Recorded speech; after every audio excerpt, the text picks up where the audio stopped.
ये वो लगी थी कुछ चीज और मैं उसमें इसको ना थोड़ा सा वो करके तो मैं अपने वीलॉग करता रहा हूँ ताकि ये दिखाई ना दे, तो वो दिखाई नहीं देती मेरे को, समझ नहीं आई। मेरे असल में जो मेरे चोट लगी थी वो मेरे पेट पे लगी थी, वो बड़ी चोट है। तो एक मेरी रान के ऊपर चोट लगी है।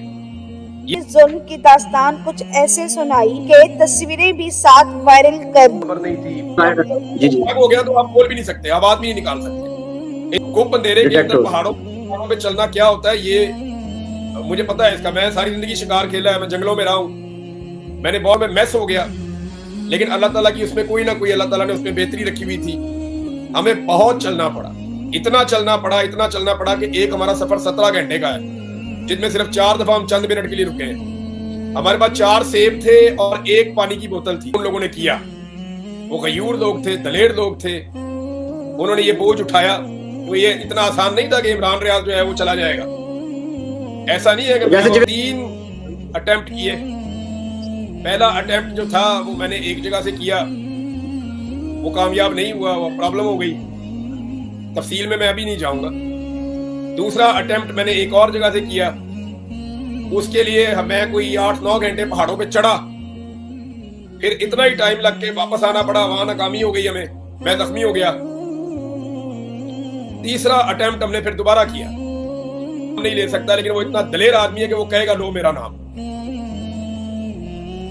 मैं उसका नाम नहीं लेना चाहता, ना मैं कभी लूंगा, और हमने देखी है, वो कोई सोच भी नहीं सकता, इमेजिन भी नहीं कर सकता। यानी मैं उस शख्स पे हैरान था, वो मेरे पे हैरान था कि आप एक जर्नलिस्ट हैं, ये सारा कुछ आप कैसे बर्दाश्त कर सकते हो। बड़ी कमाल की ठंड थी भाई, सर्दी भी गैर थी, मैं आज ही हूँ, और रास्ता छोड़ कर गए। और जाने के बाद उन्होंने अपने साथ किए हुए जुल्म की दास्तान सुनाते हुए अबदीदा हो गए कि उनके साथ कहत में क्या क्या जुल्म हुए और किस तरह वो टॉर्चर होते रहे और वो किस तरह अपनी जान बचा कर लंदन भागे हैं। पूरी देखिए, मेरे लिए यहाँ पे ज्यादा मुश्किल बढ़ती जा रही थी, यहाँ पे मेरे लिए बहुत मुश्किल बढ़ती जा रही थी। और एक मैं तो इसको मैडनेस कहूंगा जो सिचुएशन यहाँ बनी हुई थी। और इससे पहले भी मेरे साथ पागलपन हुआ है। कौन सा साहब है जिसको 100 यानी 42 आप हमें सूट नहीं कर रहे, लिहाजा आप अंदर ही है।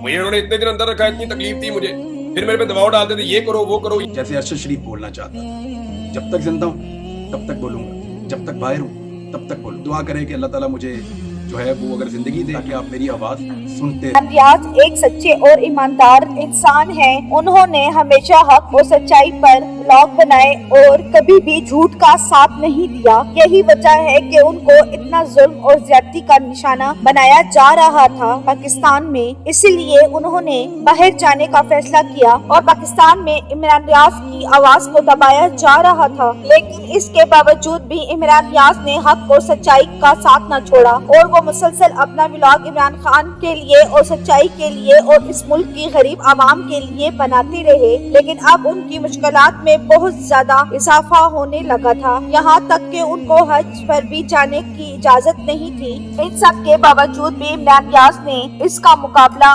बहुत ही बहादुरी से और समझदारी से किया। तो दोस्तों, आप सब इन सब के बारे में क्या कहेंगे? अपनी कीमती राय का इजहार कमेंट सेक्शन में करें। वीडियो पसंद है तो लाइक करें और चैनल को सब्सक्राइब कर लें ताकि इस तरह की नई लेटेस्ट अपडेट आपको बआसानी आ सके। Thanks for watching. फिर मिलते हैं नई अपडेट के साथ।